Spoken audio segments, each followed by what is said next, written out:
विद्यार्थी मित्रांनो, तुम्ही सर्वजण इयत्ता 9चे विद्यार्थी आहात। या अनुषंगाने मी जे काही प्रश्न विचारत त्या प्रश्नाला उत्तर इयत्ता 9चे विद्यार्थी आहात असं घेऊन उत्तर देणार आहात। ज्यांना प्रश्नाचं उत्तर येते त्यांनी बोर्ड क्रॉस करायचं। सुरू मित्रांनो, भारताला स्वातंत्र्य मिळवून देण्यासाठी कोणकोणती आंदोलने झाली? हा सांगा। सविनय कायदे, हा तुम्ही बरोबर। यानंतर भारत स्वातंत्र्य झाल्यानंतर भारताचा विकास व्हावा ह्यासाठी सुद्धा काही आंदोलन झालेली आहे, काही चळवळी झाल्या। अशा कोणकोणत्या चळवळी झालेल्या आहेत? स्वातंत्र्याच्या नंतर दुर्बल असतील या लोकांनी आपल्या हक्कासाठी अनेक चळवळी किंवा आंदोलन केले। पर्यावरण जपावं, झाडं वाढले पाहिजे ह्यासाठी सुद्धा काही आंदोलन झालेली आहेत, काही चळवळी झाल्या। अशा कोणकोणत्या चळवळी झाल्या बरं पर्यावरणासाठी?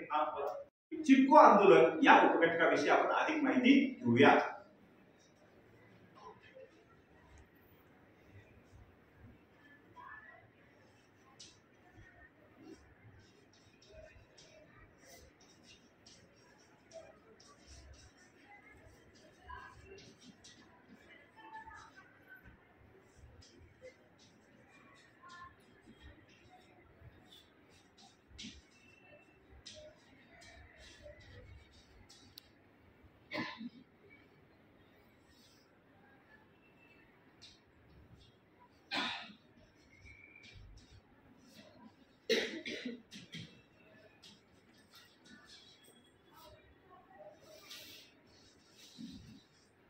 तुम्हाला चित्र बघायला आवडेल?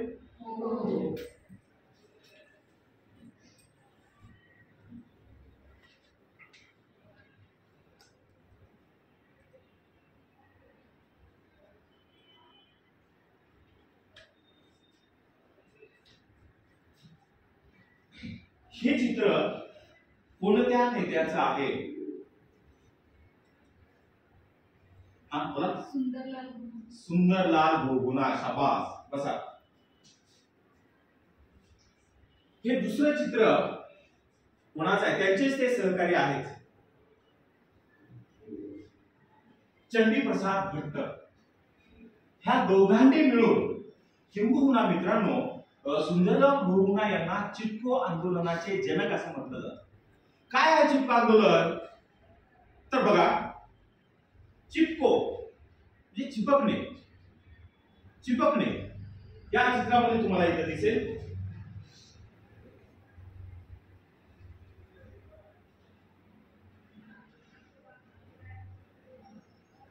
चित्रात काय दिसते तुम्हाला?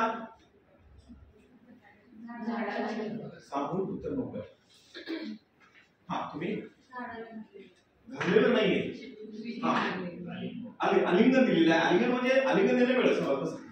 तर जे हिमालय पर्वताच्या रांगा आहेत, हिमालय पर्वताच्या रांगाच्या खालच्या बाजूला जो पहिल्याचा उत्तर प्रदेश आणि आताचा उत्तराखंड, या उत्तराखंड मध्ये त्या काळामध्ये व्यापारी लोकांसाठी किंवा व्यापारी हेतूसाठी काही लोकांनी झाडं तोडायचं ठरवलं। जे व्यापारी म्हणा, उद्योगपती म्हणा, झाडं तोडण्याचं ठरलं आणि ती तोडल्यानंतर ती बातमी उत्तराखंडच्या काही याच्यामध्ये पोहोचली। विशेषतः बहुगुणा, सुंदरलाल बहुगुणा, चंडीप्रसाद भट्ट यांच्यापर्यंत पोहोचली आणि तिथले झाडं म्हणजे तिथली संस्कृती आहे।